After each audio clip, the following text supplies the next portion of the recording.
Continuando então a respeito dos transgênicos, nem tudo é positivo, né? Moore e Mifflin, em 1995, elencaram alguns fatores de risco aos transgênicos. Seriam efeitos de mutação, expressão, metodológicos ou sistemáticos.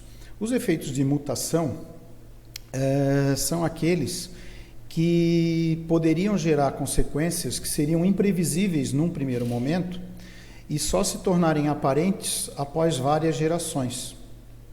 Como ocorre uma mudança no gene, esse gene às vezes pode demorar algumas gerações, né? E esses genes que são introduzidos, como a gente viu, eles se perpetuam, eles são passados de geração a geração.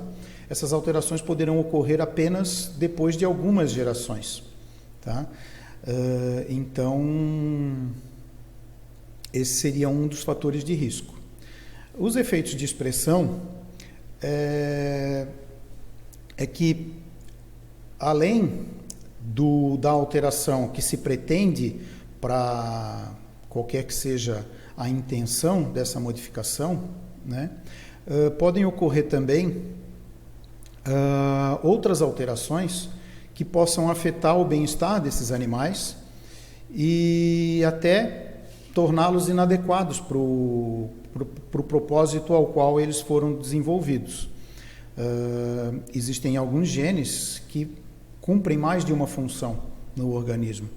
Então, o uso de um animal ou a transferência de um gene para um animal, ela pode eventualmente ter mais de um efeito além daquele que seria o desejável.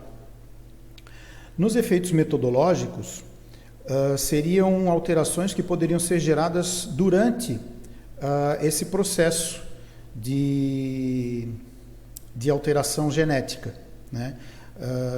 Junto com a alteração requerida, poderia haver a formação de graves anormalidades no animal que poderiam não só inviabilizar a vida desse animal, como também gerar sofrimento, né? Um animal que nasça com uma mutação, com uma alteração genética que dificulte, por exemplo, a locomoção desse animal ou que gere dor em função de alguma alteração anatômica que seja incompatível com uma vida normal. Isso são alterações que podem ocorrer porque está se mexendo com o gene, está se alterando o genoma desse animal. No caso dos efeitos sistemáticos, que esses animais, eles também poderiam ser submetidos a algumas situações ambientais ou de manejo que vão comprometer o bem-estar desses animais, né?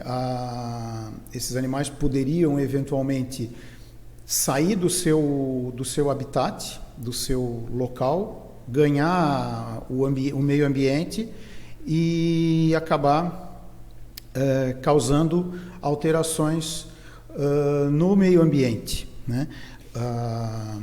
O acasalamento desses animais transgênicos com animais da mesma espécie, mas animais do ambiente, isso poderia causar graves problemas, inclusive levando ao desequilíbrio ecológico, porque essas espécies que estão vivas, estão mantidas no ambiente, elas têm uma função dentro do meio ambiente, né?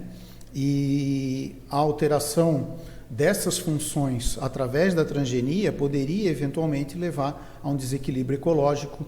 Além disso, desenvolvimento de novos vírus ou de doenças que poderiam estar sendo introduzidas com essa alteração genética. Voltando à questão das vantagens da transgenia, né, são vantagens teóricas, uma delas seria a especificidade, ou seja, a característica que se quer imprimir nesse animal, ela pode ser escolhida com muito mais precisão, porque se vai usar o gene adequado, né, se a pesquisa for bem feita, se vai determinar qual é o gene responsável por essa característica e vai se alterar apenas esse gene. Então, aquele risco que a gente colocou ainda há pouco, ele diminuiria bastante se esse projeto, se esse estudo tivesse sido bem feito, né? Mas, ainda assim, existem alguns riscos que são imprevisíveis, dependendo da condição. Tá? Então, essa vantagem aí, ela é relativa. Velocidade, a gente consegue imprimir uma característica de uma forma muito mais rápida, né? Através de uma geração, a gente consegue, porque esse gene vai estar sendo introduzido nesse animal que vai ser gerado. Então, na próxima geração, essa alteração já vai estar imprimida. No caso de uma reprodução seletiva, no caso de seleção zootécnica, né, são necessárias várias gerações. O acasalamento de animais com a mesma característica que se quer imprimir, para chegar algumas gerações depois naquela alteração que se quer. A vantagem econômica, a gente conseguiria, teoricamente, introduzir algumas características nesses animais para reduzir a necessidade alimentícia dele, ou seja, um animal que vai ganhar peso, vai se desenvolver com uma quantidade de alimento muito menor, melhorando a capacidade de conversão desses animais, né? E até questão do tratamento veterinário, tornando esses animais mais resistentes a algumas doenças. O custo desses animais com tratamentos veterinários, com vacinas, eventualmente, poderia diminuir com o uso da transgenia. Tudo isso ainda em teoria. As desvantagens, questão de saúde e bem-estar animal, né? A inserção de um gene diferente, ela poderá alterar a expressão do genoma, levando a uma alteração nas funções desse animal. E isso causando alterações como a transmissão de uma doença genética, a alteração do bem-estar animal, como a gente já comentou anteriormente. Transmissão de vírus. Isso é bastante preocupante no caso da reprodução daqueles animais que seriam doadores de tecidos ou de órgãos, no caso da pesquisa de xenotransplantes, principalmente. Tá? Essas espécies poderiam ter um vírus que, introduzido no ser humano, por exemplo, ele poderia criar uma nova doença. Isso, na natureza, já ocorreu, né, com as mutações virais, tanto com a questão do HIV, a questão do H1N1 mais recentemente, né, que foi uma mutação, e hoje a gente está vivendo essa questão, né? Nossas aulas online estão ocorrendo em função do Covid-19, que, ao que tudo indica, é uma mutação de um vírus de morcego que, ao ser introduzida acidentalmente no ser humano, causou todo esse problema, né? Toda essa pandemia. Então, isso é uma questão real que seria muito mais fácil de acontecer através da transgenia. A disseminação, esses animais transgênicos, eles poderiam, ganhando o meio ambiente, acasalar com animais normais e transmitir essa característica para vários animais, para a população silvestre, causando um desequilíbrio ecológico, causando, teoricamente, até uma modificação definitiva em uma determinada espécie animal. E baixa eficiência, né? A taxa de nascimentos desses animais transgênicos, ela é muito baixa, é de 0 a 2% em média, ou seja, de cada 100 animais transgênicos que são produzidos, apenas 2 são viáveis. Então, isso eleva em muito o custo. É possível que, com o desenvolvimento de novos estudos, com a criação de novas técnicas, se consiga melhorar essa questão dessa taxa de nascimento. Mas, hoje em dia, o que a gente tem é isso. Então, uma eficiência muito baixa em relação a essa questão.